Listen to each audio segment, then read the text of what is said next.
बस 40 सेकंड और उस 40 सेकंड में उत्तरकाशी के धराली गांव एक जिंदा बस्ती से खामोश मलबे में तब्दील हो गया। उस 40 सेकंड में जो कुछ हुआ वो डराने वाला था, क्योंकि यहां सुबह तक जिंदगी चल रही थी। पुरानी तस्वीरें कहती हैं कि सब सामान्य था, लेकिन अचानक आसमान से मौत बरस पड़ी। जिस तरह से मौत आई, बादल फटा, गंगा घाटी में सैलाब उमड़ा, मानो मौत राक्षस बनकर दौड़ पड़ी। क्योंकि जो कुछ इन तस्वीरों में दिखा वो बताता है कि यह पानी नहीं था, चीख पुकार बर्बादी का तूफान था, जिसने इंसान को संभलने का मौका नहीं दिया।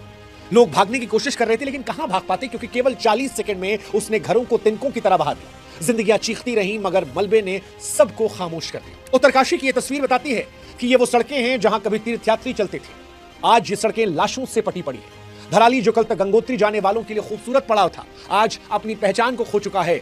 पुरानी तस्वीरें देखकर अंदाजा नहीं लगता कि यहां कभी मकान थे, दुकान थे, क्योंकि अब हर तरफ मिट्टी है, मलबा है, तबाही है और हर कोने में सन्नाटा है। सच कहें तो यह केवल एक हादसा नहीं था, कुदरत का गुस्सा था। यह शायद इंसान की गलतियों की सजा, क्योंकि इंसान ने पहाड़ों को विकास के नाम पर खोद डाला और अब ऐसा लगता है कि हमने पहाड़ नहीं खोदा, अपनी कब्र खोदी है। हमने जिन जंगल को काटा, नदियों को रोका, वही नदियां आज अपनी राह बनाते हुए इंसानों को बहा रही हैं। धराली की त्रासदी हमें केदारनाथ हादसे की याद दिलाती है और यह संदेश देती है कि प्रकृति से खिलवाड़ करना बंद कर दो, वरना जो केदारनाथ में हुआ, जो यहां दिखा, वो शायद कल फिर आएगा। एक्सपर्ट्स कहते हैं कि 40 सेकंड में जो मौत का मंजर दिखाई पड़ा वो उन्हें हैरान नहीं करता, क्योंकि ऐसी रिपोर्ट को लेकर आगाह पहले भी किया था, लेकिन इंसान को समझ नहीं आया। इंसान ने केदारनाथ में भी ना सीखा और विनाश का विकास करता रहा। और इसीलिए आज हम कह रहे हैं कि अगर विकास के नाम पर यह विनाश ना रुका, तो जो आज 40 सेकंड में मंजर दिखा है वो शायद 4 सेकंड का हो जाएगा। और आज तो 2, 4, 10 बच भी गए, तब शायद कोई नहीं बच पाएगा। 5 अगस्त 2025 की सुबह धराली गांव में जो कुछ हुआ वो आपदा नहीं, कुदरत का कहर था। आसमान फटा, बादल ऐसे बरसे मानो जैसे दीवार टूट रही हो। फिर कुछ ही सेकंड में पहाड़ 1230 फीट की ऊंचाई से मलबा करीब 43 किलोमीटर प्रति घंटे की रफ्तार से नीचे आया।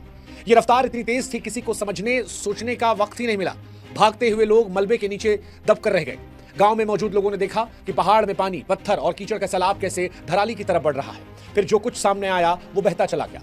घर बहे, दुकान बह गई, होटल बह गए, गाड़ियां और गाड़ियों में सवार लोग सब तिनके की तरह बह गए। जिन जगहों पर कल तक लोग रह रहे थे, अब वहां पर सिर्फ मलबा सन्नाटा है। सरकारी आंकड़े कहते हैं कि 4 की मौत की पुष्टि हो गई है, लेकिन तस्वीरें कहती हैं कि मरने वालों की संख्या ज्यादा हो। ये तस्वीर बताती है कि हादसा बड़ा है। आसपास के लोग कहते हैं कि करीब 200-300 लोग वहां मौजूद थे। फिलहाल सेना, एनडीआरएफ और एसडीआरएफ की टीमें लगातार जुटी हुई हैं। सेना के भी 8 से 10 जवानों के लापता होने की खबर सामने आ रही है। कई तस्वीरें, कई वीडियोस दिल दहला देने वाले हैं। वीडियोस में दिखता है कि कैसे नदी का बहाव अचानक अपनी दशा बदलकर गांव की तरफ मुड़ता है। यही वो पल था जब विनाश ने गांव को जकड़ लिया। बाजार जहां लोग घूमते थे, मलबे के ढेर हैं। होटल, होम स्टे जहां लोग ठहरते थे, अब टूटी दीवारें और छतों का मलबा है। ये तबाही केदारनाथ हादसे की याद दिलाती है। ये तबाही 1978 की उस तबाही को भी याद दिलाती है, जब भागीरथी घाटी पर बनी एक प्राकृतिक झील का बांध टूटा था और पूरी घाटी डूब गई थी। फर्क बस इतना है कि इस बार सब कुछ बहुत तेज हुआ, ज्यादा खतरनाक हुआ।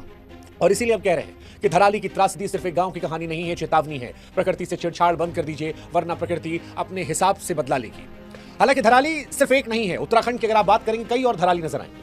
उत्तराखंड लैंडस्लाइड के हिसाब से एक संवेदनशील राज्य है। धराली जैसी घटना को देखते हुए जानना जरूरी है कि राज्य में कौन कौन से क्षेत्र हैं जहां पर आपदा की आशंका हो सकती है। इसरो द्वारा जारी लैंडस्लाइड एटलस ऑफ इंडिया और दूसरी कुछ स्टडीज के मुताबिक राज्य के कई दूसरों जिलों में भी खतरा है, और वो भी धराली बन सकते हैं। यानी जो मंजर हमने उत्तरकाशी में धराली में देखा, वो पहले भी खीरगंगा नदी के पास भूस्खलन हुआ था, लेकिन तब भी कोई अलर्ट नहीं हुआ, ना कोई निगरानी में लगा, और उस लापरवाही की कीमत हमने और आपने जान के जरिए चुकाई।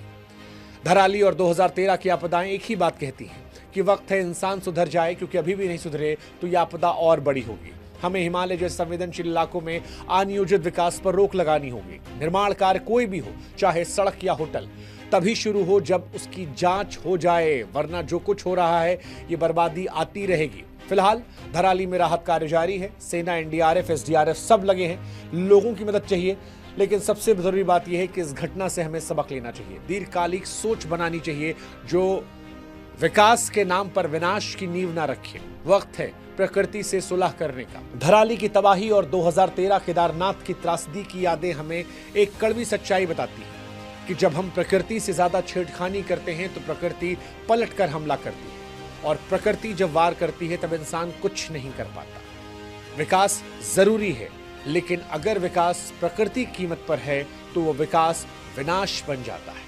धराली का मंजर साफ है, अब नहीं रुके तो अगली पीढ़ियों को सिर्फ मलबा और मौत मिलेगी।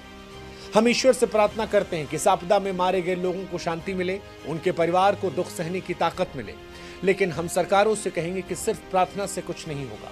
जमीन पर बदलाव करना होगा, पहाड़ों को काटना बंद करना होगा, नदियों को उनका रास्ता लौटाना होगा और विकास को प्रकृति के साथ संतुलन में लाना होगा।